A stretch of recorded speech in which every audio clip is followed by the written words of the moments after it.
Good evening, everyone, and welcome to this evening's Lancaster Water Week lecture, Faith in Action, Creation Care for Clean Water, co-sponsored by Interfaith Partners for the Chesapeake and Lancaster Interfaith Coalition. My name is Kelly Snavely, and I am the Director of Marketing and Communications for the Lancaster Conservancy. Tonight's presentation is being recorded and will be shared with everyone who pre-registered within the next several days. We welcome you to use the chat button at the bottom of your screen to say hello.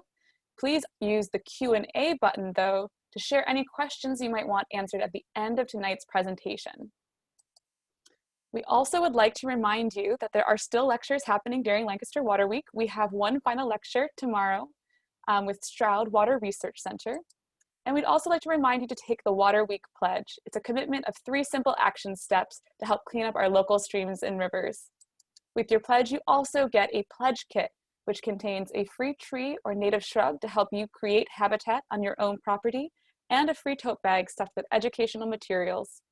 To sign up for the Lancaster Water Week Pledge or any of our events, please visit lancasterwaterweek.org. Finally, Lancaster Water Week is only possible because of our very generous sponsors and supporters. These are local organizations and businesses that are passionate about clean water. Through their generous support, we are able to host these events, and they've also helped us contribute over $120,000 in grants to implement shovel-ready clean water projects here in Lancaster County. And without further ado, I would like to pass it over to the Interfaith Partners for the Chesapeake to begin tonight's presentation. Thanks, Kelly. And you can turn off your screen. There we go. Great. Thank you. And thank you so much to the Lancaster Conservancy for organizing all of this. I'm Jody Rose. I'm the Executive Director of Interfaith Partners for the Chesapeake. We're an organization that started in Maryland not very long ago to help congregations understand and activate around issues relating to clean water. We're all in this together, regardless of our religion, our race, our location. We're going to talk about how we're all in a big bathtub together. So we're really excited to be here with you all, and thank you to everybody that took time to go and take the tour as well. If you didn't get a chance to do the tour yet, I know that the host congregations are going to welcome you through dusk on Saturday, but then it ends on Saturday. So maybe Kelly or Heidi, if you get a chance to throw the registration into the chat box for the walk, that way you get the audio tour. But before we begin, I also want to make sure I introduce Reverend Amy Shorner Johnson from the Lancaster Interfaith Coalition. So Amy, go ahead and introduce yourself. Greetings. We're so glad that you are a part of this, and we are so glad to be partnering in this incredible event. I am the convener for the Lancaster Interfaith Coalition. We are a group that meets monthly, if not more, around issues of interfaith education, as well as issues of commonly held justice, and valuing all people. And so we feel like that this is a wonderful opportunity to partner, and we are excited that you are a part. So are you ready for me to offer a prayer? All right, so we're going to start this out with a prayer. So for all that would feel comfortable, please join me. Creator of our being and source of all that is sacred, water is an essential part of who we are, a source and a force which connects us all. Water is a gift we use in many sacred ways, to prepare and to cleanse, for some to baptize or to purify or to bless. Water holds our histories and stories, our rituals which bring us closer to the divine and to mystery. Give us the courage to imagine our part in blessing the gift of water, that we may not merely depend on its sustenance, but celebrate and partner with the life it brings, the power it holds, and the interconnectedness of all things. Amen. Amen. Thank you. Thank you, Amy. And it's been great working with you and your team I do want to say a couple thank yous before we jump in too far. There's been a really wonderful group of volunteers that we've been working with, and I just want to send some kudos out to them. They've been fabulous. So Marcy Hosletter is a member of Community Mennonite Church of Lancaster, and she's a scholar in the Watershed Leadership Academy, which might be an interesting activity for you to look into. And if you would like any more information about that, maybe shoot us an email or put something in the chat box, and maybe we can find out the link on that. Allison Zeckman is with us, and she's a volunteer with the National Wildlife Federation Sacred Grounds Committee. Laura Cattell-Knoll, who works for the Alliance for Chesapeake Bay and is also one of our board members and lives up in Lancaster. Jeremy Grafe of the Lancaster Interfaith Coalition, and he's a member of Ember Faith Community, which is part of the PCUSA tradition. Pastor Steve Verkow, who's the pastor of Grace Lutheran Church. That was the first stop. He shared his parking lot with you, and he's been fabulous. And of course, our rock star, Bonnie Sorak, is our senior outreach coordinator, and she's the one that figured out all the stuff relating to the audio tour. So thank you, everybody that volunteered with us and put this together. We really could not have done this without you guys. So I wanted to just start off with a little bit of background, and hold on one second. I'm going to share my screen, and it takes me just a second to figure this out. All right, can you all see that? Okay, great. All right. So I wanted to share a little bit of why are we doing this, right? Why do we care about stormwater? We know we care about water, but what does that have to do with parking lots and roofs? And what does that have to do with our faith? And so I just want to kind of start and make sure we all come from the same place of understanding in terms of what a watershed is. I'm going to switch back to one thing. If I do this, can you guys still see that slide? Okay, great. So, when you turn on your shower in your bathroom, right? Wherever the shower water hits determines where that water flows to. So if that shower water hits on the inside of your bathtub, good for you. It goes down to the drain where it's supposed to go.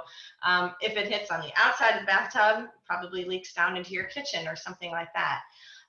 Those ridges of your bathtub are what's controlling where that water goes. And that's exactly the same way it is with a watershed. That outer line of that larger graphic that you're seeing, those are the absolute high points. Those are the edges of the bathtub. And if you look at where does that sit on the United States map, which is what's in the circle, you can see clear up to Cooperstown, New York, all the way down into Delaware, West Virginia, parts of, obviously where you guys all are. So that huge bathtub is 69,000 square miles, about 18 million people. And we're all in this together. And we all know where the one drain is. Yes, that's the Chesapeake Bay. But there are all sorts of rivers and streams and tributaries running all throughout that, that are connecting all of us together in this bathtub. There's a wonderful quote by Wendell Berry: "Do unto those downstream as you'd have those upstream do unto you." And now that for those of you that might be learning for the first time what a watershed is, you have a better understanding of what does that quote mean. The things that we do really do affect people downstream of us. And it is about natural habitats and protecting those and restoring balance in the ecosystem. It ultimately affects our human family too. People recreate in our rivers and streams. For some, it's the only place they can cool down in the summer. Others are supplementing their diet with fish from the rivers and streams. And so what we're doing is affecting people's livelihood and survival as well. And so that is really, when you step back and look at it as our role as leaders in the moral conversation, this is really important work for us to do, to really understand what's happening when we manage or mismanage our properties, and just what can we do about that. So just to remind everybody where we were on the tour, for those who maybe didn't go on the tour, I just want to do a real quick run through of the 7 stops. So the first stop was, okay, How is this not gonna, this is not gonna work for me. That is interesting. All right, bear with me. The first stop was Grace Lutheran Church, and Pastor Steve Verkow, who was also on our task force, is going to be here the whole night and can answer questions. They installed a large underground rock basin collecting rainwater from their church roof, a new addition, and parking lot, thereby recharging the aquifer instead of filling up the street drains. And actually, let me pause there, because maybe one thing I didn't fully explain is what happens when we do develop our properties with hard roofs and hard parking lots. That rainwater really has nowhere to go but out of the way, right? Our engineers have done a really good job of trying to get that rainwater out of our way, so we don't have flooding. Sometimes we still do. And that ends up into the streets, and the street drains take that water away. And what most people don't realize is that the sewers that go into, that does not treat that rainwater. All of that rainwater collects in those sewers and is emptied into the nearest creek or stream untreated. And so that's why this work as a watershed a community that we are in is so important, because when we convert our properties into impervious surfaces, which obviously is not a bad thing to do, we need schools and libraries and churches, but we need to understand what's happening when we do that. And we're preventing that water from soaking it back down into the aquifer, and instead we're sending it to our local, our nearest streams and ditches. And water is a powerful force, and it'll take with it anything in its path, right? So cigarette butts, oils that drip out of your car, other kind of debris and sediment and soil erosion, things like that. And it all gets washed into the rivers and streams. And that's what ultimately will affect the balance of the ecosystem. So the project that happened at Grace Lutheran Church is really powerful, because it's directing thousands of gallons of water from, away from that storm sewer system back down into the aquifer below. The next stop was at Eve Bratman's house. And she is, her home is part of a Jewish Intentional Community Incubator Program, Moshav Derech Shalom. And that name means community for a path of peace. And she took a former struggling lawn and turned it into a biodiverse habitat with native plants, edibles, and bees. And the importance of this really is, did you know that 1 out of 3 bites of food you eat needs bees in order to come about? So we really do need to be thinking about our bee population, because as it becomes more and more difficult to produce that food prices skyrocket, and who will be affected by that the most? Our third stop then was the Unitarian Universalist Church of Lancaster, and Kiki Bobatus is with us tonight to answer questions. They're a certified wildlife habitat, which Allison will also talk about later. They installed rain barrels and native landscaping. And the fourth stop was the Wolf Museum. Mary Lou Weaver Hauser is with us, and she's also a member of Community Mennonite Church. They installed rain barrels, a rain garden, and a dry creek bed to address stormwater runoff. And while this isn't a congregation, we wanted to include it as an example of how you can incorporate these practices everywhere, at your place of worship, at your place of work, at your school, even your homes, right? All right, our next stop then was the Community Mennonite Church of Lancaster, and Steve Walter is here to answer questions later. They transformed their blacktop into a neighborhood green space with trees, native plants, rain gardens, outdoor seating, and permeable pavement. Trees are really important for slowing water down. As they mature, their canopy grows, and they intercept rainwater and direct it back down into the ground. In fact, the Urban Forestry Network says that 1 mature tree can intercept 1,000 gallons of rainwater each year. So if you have a congregation that has a lot of extra space, think about converting that turf grass back over to forest, because those canopies make a huge difference in the watershed in terms of water quality. Our next stop was St. James Episcopal Church. Father David Peck is here to answer questions. This was a beautiful redesign of their cloister area for accessibility, expansion to make it larger, and environmental improvements. They incorporated permeable pavers, which allow the rainwater to trickle down through the pavers. And there's all sorts of different types of materials you can use for that.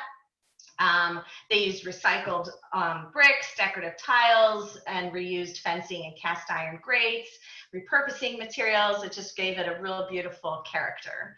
And then you also had the option to go to this last site, which was a little bit off the route, but hopefully many of you took advantage of it.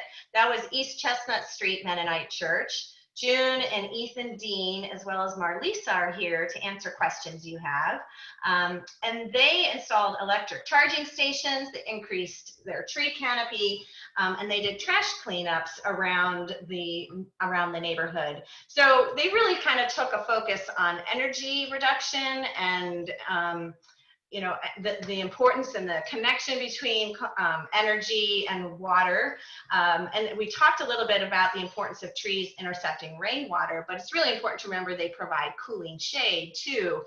And the connection there with their tree canopy work is that the evaporation from a single large tree can produce the cooling effect of 10 room-sized air conditioners operating 24 hours a day. So if you weren't aware of that, there is a huge connection between the work we do to protect water quality as well as reduce energy. So I'm going to stop there and we're going to turn it over. I wanted to just make sure you understood a little bit about the challenges we're facing and why we do this work, and some examples of the work that is being done.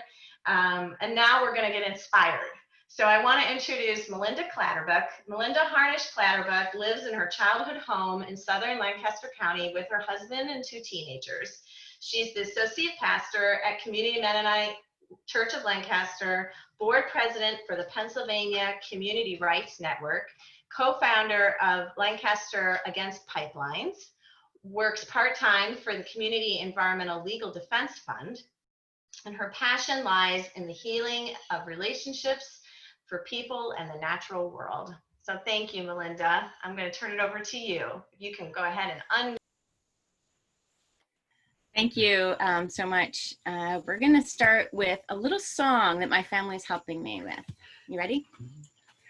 Wade in the water, wade in the water, children, wade in the water.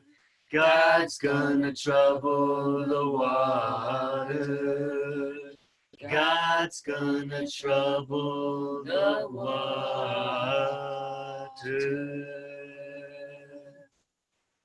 Thank you, family. We all know the song, right? The old spiritual was used by Harriet Tubman as a freedom song. The words to the song gave guidance around geographical signposts for safe travel to slaves making their way to freedom. The song would tell them to abandon land and move into the water so chasing dogs would lose their scent. They would find safety and freedom in the water. Wade in the water because God's gonna trouble the water. The song has its roots in an ancient legend told about Jesus in the New Testament book of John. The story goes something like this. In Jerusalem, by the sheep gate, there was a pool of water called Bethesda. The pool had 5 porticos. In these covered porch areas, the sick and disabled gathered, the blind and the lame and the paralyzed, basically those who were most marginalized of the community. They were there waiting for the stirring of the water, the troubling of the water, for it was believed that the water had magical healing abilities.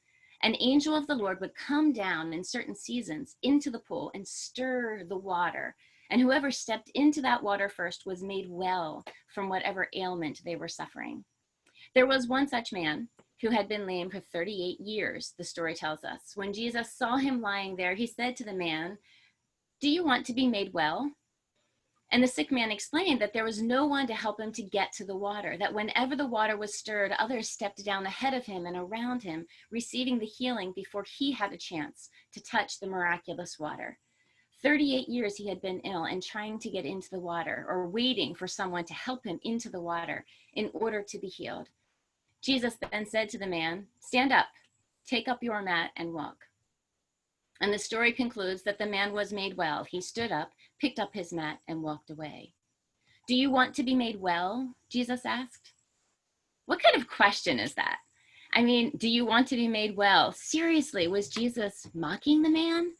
38 years living in squalid conditions alone and watching people step by him and be healed. "Do you want to be made well?"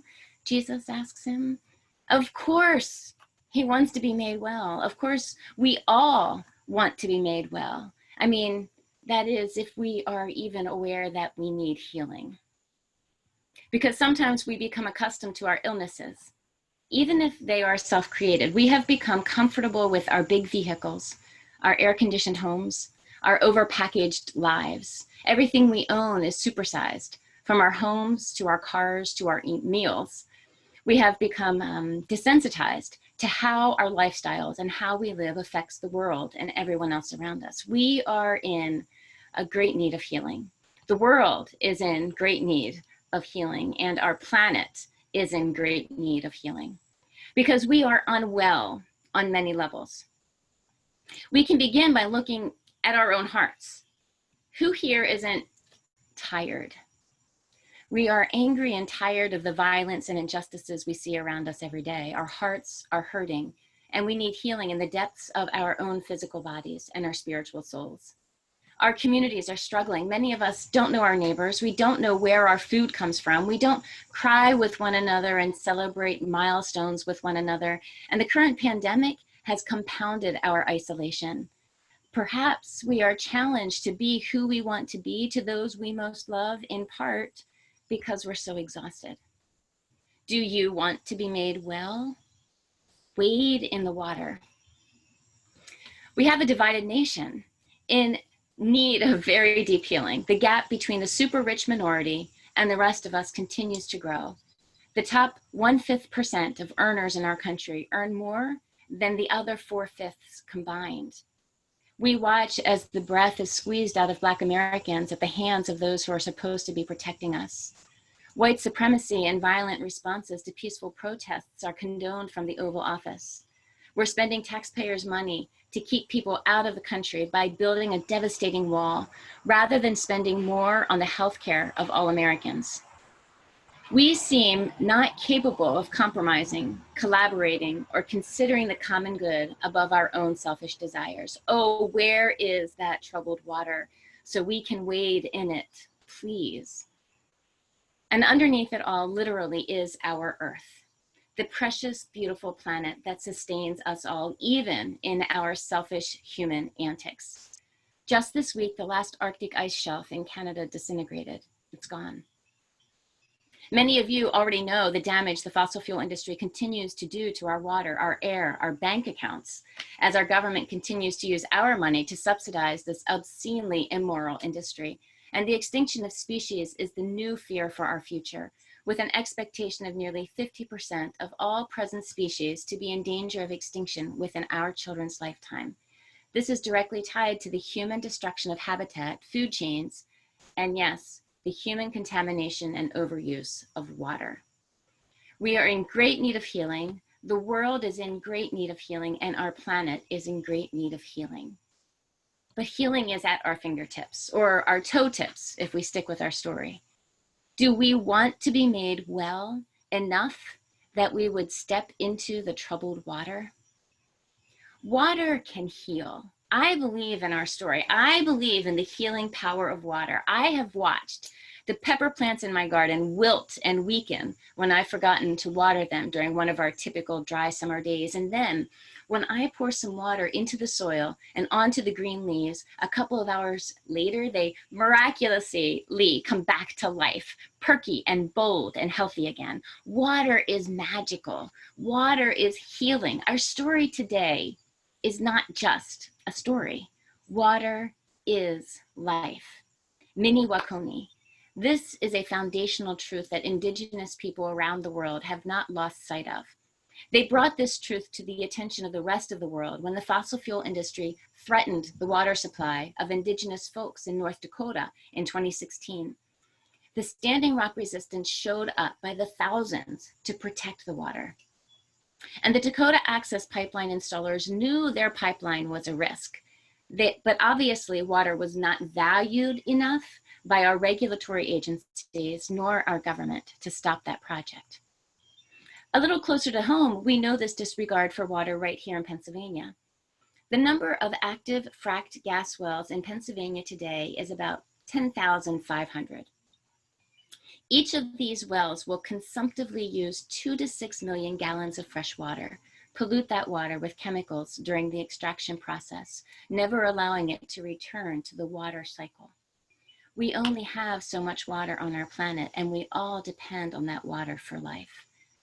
Where is God troubling the water? Because we need to find it. We need to step into it. We need to bathe in it. Friends in Union Hill, Virginia have been fighting to stop the Atlantic Coast Pipeline for the past 6 years. Communities there banded together, from Baptist congregations to Hindu ashrams. They came together with the shared value of protecting the earth, the air we breathe, and the water we drink. And at the beginning of July, Dominion Energy and Duke Energy walked away from the project. Despite all their billions of dollars, they were unable to compete with the power of a united community. Last year, friends in Toledo, Ohio were so tired of the government not taking necessary steps to protect the waters of Lake Erie that they voted to grant the lake legal rights of nature. Lake Erie provides water to more than 400,000 Americans. It may seem odd to give a part of the natural environment legal rights of personhood, but it's far less bizarre than the idea that corporations should enjoy the same status of personhood. Too many of us have grown up in an anthropocentric intellectual tradition that treats the natural world as an object to be examined and exploited for human use, rather than as something sacred to be communed with and respected. And what about the heroes in our own community? Some of them are here with us today. If you were able to participate in the walking tour through Lancaster City, you saw individuals and religious congregations stepping into the water to heal and be healed. You saw rain barrels, rain gardens, diverting water to drain back into the earth rather than run off into the Conestoga and overwhelm the water treatment plant. It is within our grasp to reconnect to the earth and the power of the life-giving water that she provides for us. Let's look at our story again. We could be on the cusp of a healing paradigm shift right now. Our story provides more than one way for us to experience healing. We can sit in the portico, waiting for the angel of God to trouble the water and hope that we're the first to step into its healing presence. That is valid, that is healing. Or we could fend off the others who would walk by the same man for 38 years, who would overtake him in pursuit of their own healing. We could help that man into the water instead. But who knows the mind of the angel of God and how often it will come? I wonder if sometimes we might become paralyzed in our waiting for others to intervene on our behalf.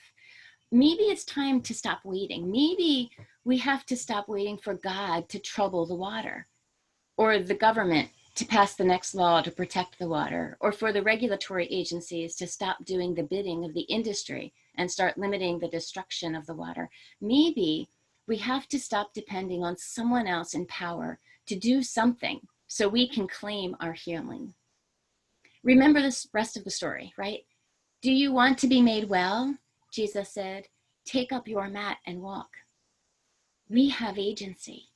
We can make personal changes that make a difference. We work for companies and industries. We have influence. We can vote. We have hands and bodies to join with others to stand between the land and destructive bulldozers. We can be the catalysts of change in our own homes, in our workplaces, in our places of faith, in this community. Yes, depend on the healing power of that troubled water. Yes, help carry our friends to the water's edge so they too can be healed. But also, do you want to be made well? Then let's take up our mats and walk, my friends. Thank you. Thank you. Wow. That was very inspiring. Thanks, Melinda. Let's see what we can do with our hands next, right? What can we do at our congregations? I'm going to share my screen again. Everybody should have gotten something that looks like this in a link. You hopefully received it, but we're going to walk through it right now. I'm assuming everyone can see that. Melinda or Steve Walter, if you could shake your head, because I see your faces. Okay.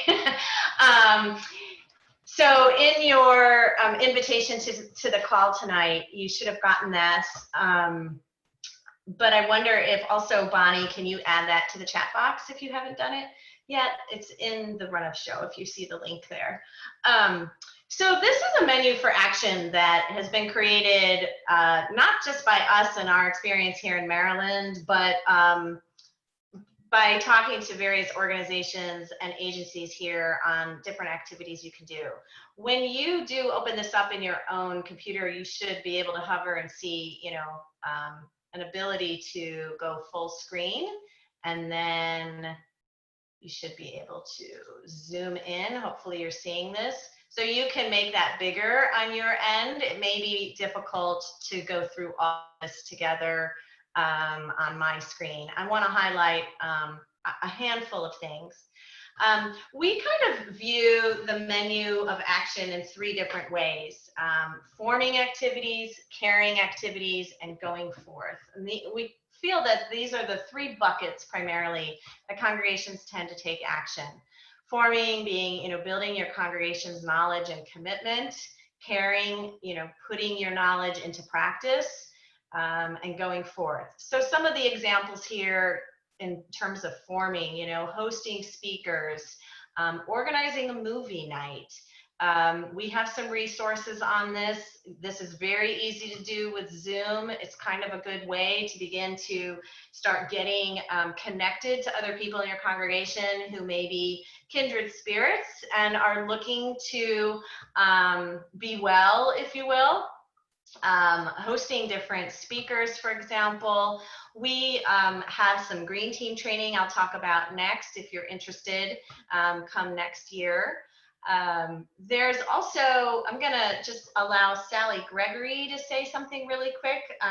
She is with the Lancaster County Conservation District, and she may have some you know, she does some speaking at congregations. So Sally, are you able to unmute and turn on your video and just introduce yourself really quick?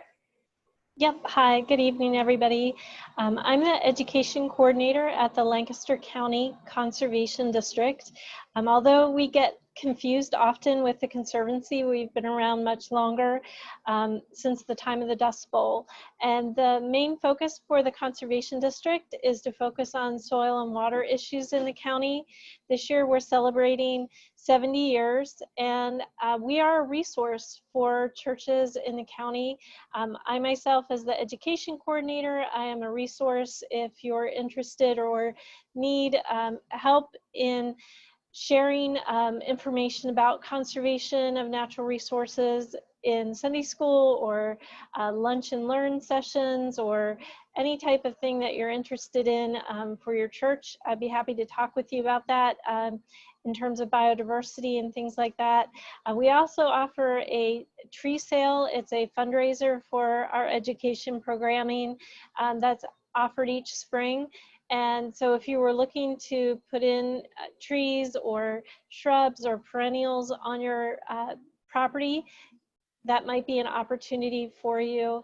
If you go to lancasterconservation.org, you can see more about all the different departments and programs that we have. I'll also just share that there is a stewardship week each year, usually the end of April, beginning of May. We would offer bulletin covers or resources that actually come from the National Association of Conservation Districts. And each year there's a different theme, and it usually focuses on somewhere between trees, soil, watersheds in general, that we could provide to your congregation. So if anybody has any questions, I'm happy to answer them. That's a quick overview. Jody, I don't know if you'd like me to share anything else. That's perfect for right now. And when we go through the packet, Sally's contact information is in here. I'll point it out to you so you can follow up with her afterwards. And then, yeah, we'll have some time for questions. So a great local resource for you to bring in, you know, for educational and caring activities. So without going through all of these line by line, I want to show you how you can flip through the booklet, and then we're going to highlight a couple of these pages. So I mentioned that our organization offers a virtual green team training program. It actually has gone virtual just in June, and our next session actually begins tomorrow night. So it's probably not the right fit for anyone on this call, but just know that if you stay in communication with us, we will be offering this again in the spring, February, I believe, and it'll be virtual. So anybody from Lancaster can participate in that, which would be fabulous. But we have had probably close to 50 congregations in Maryland participate in the program and begin to really build the infrastructure of a green team at their congregation, because we all know this is way too much responsibility for just one person. And so we really need to work together within our congregations to share the load of that work. We will also, though, be having monthly Learning Lab webinars, and the next one will be on September 10th. And so these are also things you can participate in. And maybe, Bonnie, could you stick into the chat box the FGLT Learning Lab website there, so people, if they want to, you know, check it out and maybe register for the one in September. Now, the rest of the packet, I'm going to turn it over to a couple other people, and I'll facilitate this for you guys to flip between. But Allison is here. She is with the Sacred Grounds Committee for the National Wildlife Federation. I'd like her to go ahead and talk to you a little bit about that program. Go ahead, Allison. Hi, everyone. Jody, can you see me? I had to shrink my thing. Oh, okay. We can see you, Allison. Yes, you're good. Thanks, Kelly. I'll go ahead. So yes, my name is Allison Zeckman. I'm a volunteer with Lancaster Conservancy's Community Wildlife Habitat Initiative, which is a partnership between the Conservancy and National Wildlife Federation. And our goal is to develop wildlife habitat here in Lancaster County. So National Wildlife Federation has criteria for what a habitat requires as part of their Garden for Wildlife certification program, which you may or may not have heard of. Now, within this program, we started a Sacred Grounds subcommittee, which has a specific initiative to reach out to faith communities to create habitat. The National Wildlife Federation recognizes that there's a lot of potential with faith communities. For one, places of worship tend to have at least some property, and in many cases, large properties with large roofs and large parking lots, so they generate a lot of stormwater and just have a lot of room for some habitat. So the second is that by creating habitat in these places of worship, these places are able to teach and inspire their congregations and also their neighborhoods. So creating habitat is so important and so needed in our county. The green spaces, like the ones you've seen on our tour, support our local ecosystem, reduce stormwater runoff, beautify places of worship, and even bring communities together. So our subcommittee is a local resource of trained habitat steward volunteers who are here to help your congregation, house of worship, or faith community get the resources that you need for any way that you really want to create habitat. So even if you don't have a lot of room and it's something small, like we want to be able to help you figure out what tree you want to plant if that's all you can do, or if you want to do a larger project like a wildflower meadow, like we're here to get you in touch with the resources that you might need for that kind of a project. One thing we offer is a free site assessment to get started. So 2 habitat stewards would meet with your team at your church and walk around and give you some ideas point out maybe some invasive species that you have or some native plants you already do have, that kind of thing. And that's free. And we also can host a workshop for your faith community, even just meet with your team or whoever you need to get the word out. So please check out our flyer and your handouts. It has our contact information. It's just an email. You can email that if you want to set something up. I also want to note that we offer these free site assessments to homeowners as well. So that's a part of our community wildlife habitat initiative. So, you know, if you want to do something at your house as well and you need some advice, we're here for that. And the contact information is the same. So please check it out. Thank you. That's great, Allison. Thank you. And Allison, all her contact information is in this packet at the end as well. Ryan, you have a couple here, so I'm going to advance for you if you tell me when you're ready to advance, but I'm going to turn it over to you, Ryan, from Alliance for the Chesapeake Bay. Great, thanks. Yeah, and I don't quite remember. I'm subbing in for Lydia Martin here, so I don't remember exactly what the resources are, but we'll play it by ear. So we're the Alliance for the Chesapeake Bay. Our headquarters is in Annapolis, but actually we have a Pennsylvania office right here in Lancaster City, because Lancaster, like we've been talking about all evening here, is a very high polluter for the Chesapeake Bay itself. So we're focused here on helping private landowners. We mostly focus on agricultural land, but I am our forest program manager, and I do a lot of tree planting projects, a lot of reforestation work, and that can apply to any property, not just agricultural. And so also, like a lot of folks have said, especially if you live, if your church is in more of a suburban area, there's oftentimes a lot of land that's associated with that. And oftentimes it just gets mowed just because, you know, no one really knows what else to do with it. And so we have a bunch of different programs that may apply to that property where we can help you kind of have a little bit more stewardship there. And then this kind of flyer right here, if there isn't a lot of space in your location, there's a lot of opportunities still to volunteer with us. We're going to have to wait until the COVID situation gets a little bit better, until we can have big groups again. But we get a lot of church groups to come out. They can happen on the weekend, they can happen on evenings, whenever it works best for your congregation. If you want to kind of be an active part of this sort of stewardship, but don't have the space yourself to do it.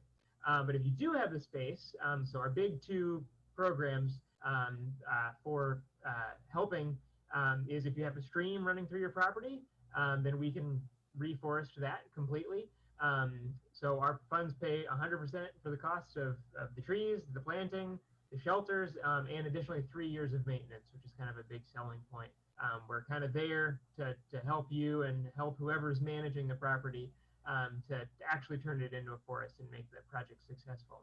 And then additionally, in upland areas that are not near a stream, we have a lawn conversion program. So those areas of lawn, if you're interested in converting that to either a forest or meadow habitat, we can do that. And so the minimum acreage requirement for both of these programs is 1/2 acre, which again, you know, for a lot of our more urban churches or, you know, small lots, that might not necessarily qualify. So I implore you to sign up to volunteer with us and still be able to get out there and participate in this. But if you have a lot of space, shoot me an email and we can talk about it and go from there. Okay, great. And did we cover all of these things? I'm sorry, I was having a hard time keeping up with where I was supposed to be. Yeah, I touched on everything. Thanks. Okay. Okay. And can you guys all hear me still okay, Ryan? Can you? We're Okay, still able to good. hear you. Great. So the next set of pages is just an introduction a little bit to our organization and the One Water Partnership Program and some of the success that we've had in Maryland that we really hope to begin to organize congregations in Lancaster as well. And then these last 2 pages, and I'll zoom in just so you can see that they really are here. This is all the contact information of people that either did an opening prayer like Amy with the Lancaster Interfaith Coalition, or they spoke about services they offer, or they were a host site. And it continues on to this page as well. So you all should have that link. You will also get that link again tomorrow when you get the recording. So this is very easy for you to kind of flip through. And we're going to pause it right there. And I'm going to stop sharing. And so that is the end of what we wanted to say. We wanted to make sure we left enough time for questions. Unfortunately, my computer's playing tricks on me, so I don't see any of the questions that I've written into the chat box. Hopefully Bonnie is monitoring that. And so I don't know, Bonnie, if there's been some questions that should be addressed now, or if anybody has questions, pop them into the Q&A box, I guess, right, Kelly?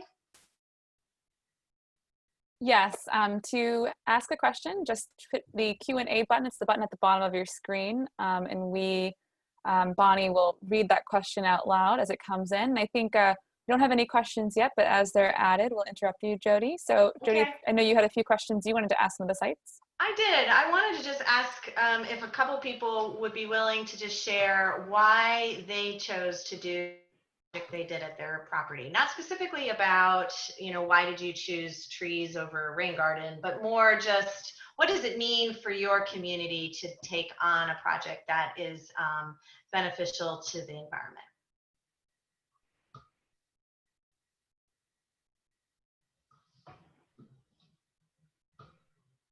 Go ahead, Steve Verkow, if you would like. Go ahead, unmute. Yeah. Sure.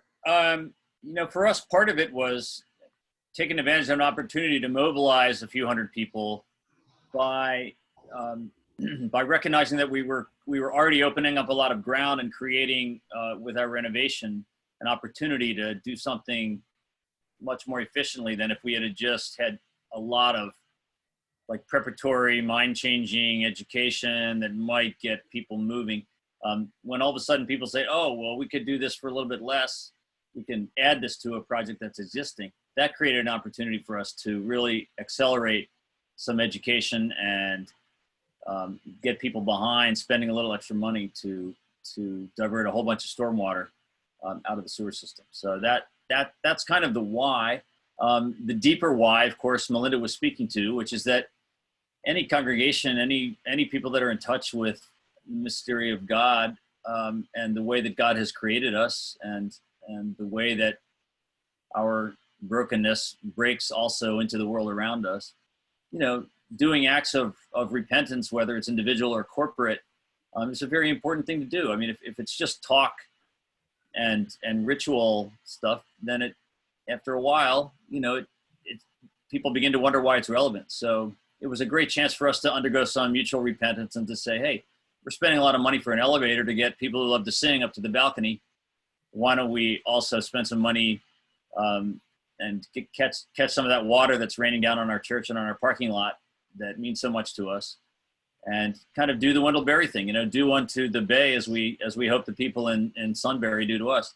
When the South Carolina gets here and we want to go swimming. So. Thank you, Steve. Yep. Anybody else want to add anything to that? Go ahead. Yes.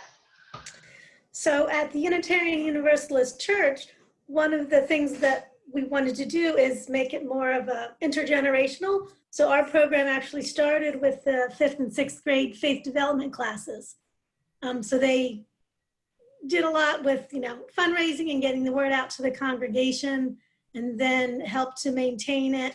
And then the Green Sanctuary Committee actually ended up taking it over, but it was more of an intergenerational thing, as well as our one principle is the interconnected web of all life of which we are a part. So, bringing that awareness to the congregation and putting it into action, and also working with kids. Great. This is Bonnie. We do have one question that has come in, and this is directed for Eve. I don't know, Eve, if you can unmute to maybe help answer this question. I saw the question about beehives. Yeah, so the question is, what are the city requirements for beekeeping or limitations? In Lancaster City, there is a we recently officially legalized beekeeping. And so there's an ordinance that was passed that basically allows any homeowner to have between, I mean, bee populations fluctuate, but the basic thing is 2 full colonies, and you can also have 2 half colonies, which are called nucleus colonies here in the city. I would encourage you, though, before getting into honey beekeeping, to also just consider turning your habitat into one that is supportive of native bee populations, which ultimately play a huge role in the pollination of food crops right alongside honeybees, and are frankly in a lot worse shape in terms of how their populations are doing environmentally. And so some simple things that you can do to encourage bees coming to your property are just leaving your stalks long, about 1 foot off the ground after they're done flowering. Having a bee hotel, as we do in our front yard, can also, just with lots of holes drilled into wood, can be fabulous for many native bee species. And leaving some patches of bare earth can also really help ground nesting bees. On average, honey beekeepers drop out after about their first 3 years. And so getting into honey beekeeping is not for the faint of heart, or for the light of pocketbook, for that matter. I've been beekeeping since 2011, and at first I started at American University, where I was then teaching. And I've had lots of ups and downs, and especially in the first few years, a lot of heartbreak with losing colonies, largely thanks to novice errors that I made as a beekeeper. So if you are interested in beekeeping and learning it and taking it seriously, then I would really recommend joining the Lancaster County Beekeepers Society, which is a fabulous local beekeeping club with a wealth of resources and a tremendous intro to beekeeping class. Thank you. There's somewhat of a follow-up question. Someone had a similar question, but they also asked, this is from Steve Walter, how do your neighbors feel about it?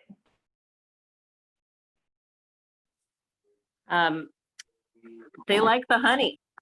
It always helps to sweeten the neighborhood, to get the neighbors more on board. But I've done a lot of local educating with my neighbors and with their kids, and I haven't had any pushback. In fact, people are really enthusiastic, and the kids often want to, try the honey when I'm out beekeeping, and I'll do my best to, to engage them while making sure that they stay at a safe distance.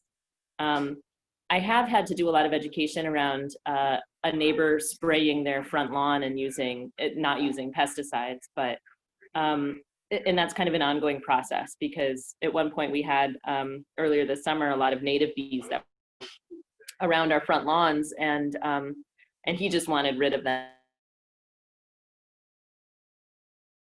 I want to encourage, this is all part of the whole idea of being good to the earth. It's not just about the honeybees.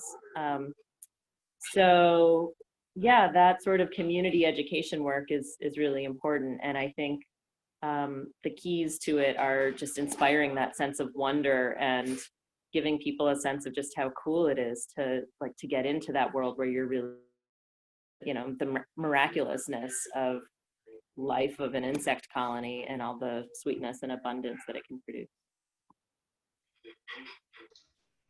Great, thank you so much. I have a question, if that's okay. I wanted to direct this question to the James Street Mennonite group, June and Ethan and Marlisa. You guys had instituted what you called a voluntary gas tax. And I had to ask you about it because I didn't know what that is. And so I was wondering if you could explain that to everybody, what that was, and yeah. Great. Tell us about that. Yeah, I'm going to start off, and Marlisa and Ethan can chime in. And we're actually from the East Chestnut Street Mennonite Church. Yeah, so the voluntary gas tax got started back in around 2007. It was modeled from a church in Harrisonburg, Virginia. So basically what people do, they track their mileage, and we suggest a 50-cent per mile donation, which is then given to the congregation's Creation Care Committee, which is a committed group of people, which changes from time to time, who make decisions about how that money is then spent. Simple as that. Yeah, so people just track and then they make a donation to your, essentially your green team, if you will. As I understand it, that pays for, so your electric charging stations are entirely free to anybody, whether they're a member of your community or not, to come and charge their car. Is that right? Yes, absolutely. And I would highly recommend, you know, we really need to build this infrastructure so that we can use less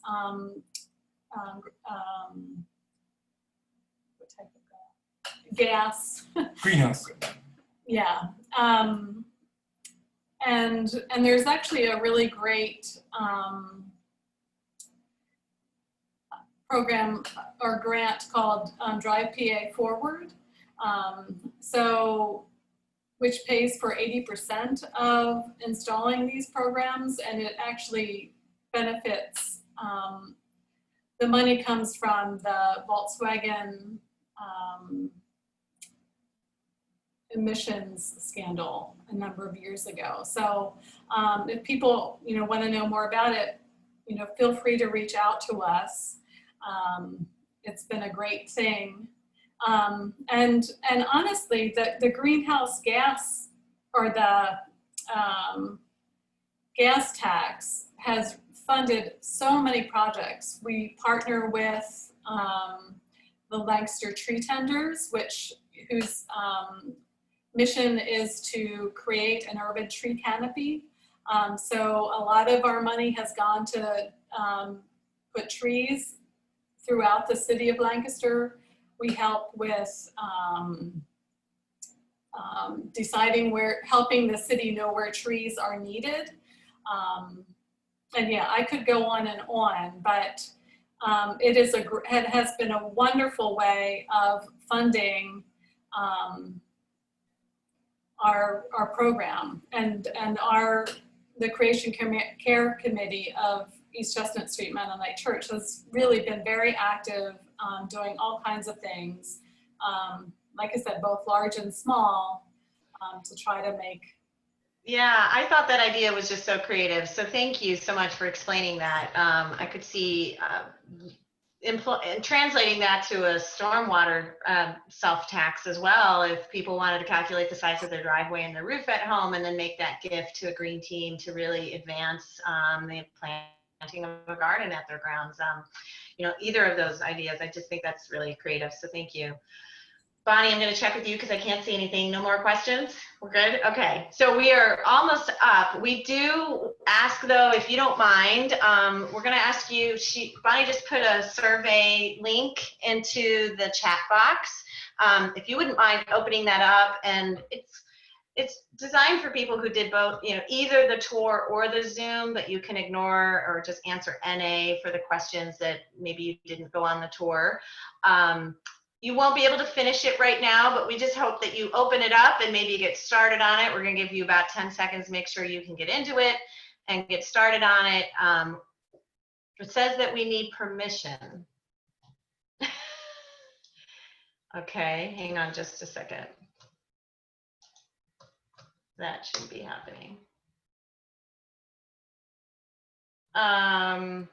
Is that happening for others? Because it's. I just have a question. Can you also send the link when you send the follow-up email and the package? Absolutely, we will. So I'm sorry, on my screen it isn't saying that you need permission, but you can't access it either. All right, we will double check that. We've got the wrong link. Sorry, guys. So we'll send that out with the correct link tomorrow. But anyway, so let's just go ahead. We're going to close with a prayer. I'm going to share my screen one last time. This is also in the packet.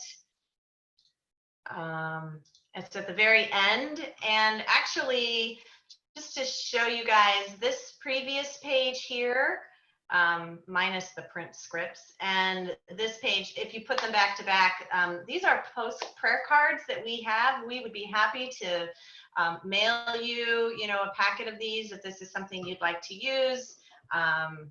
For any kind of religious celebration, or to lead a blessing of your rain garden when it's completed, or, you know, an annual blessing of your native landscaping, etc.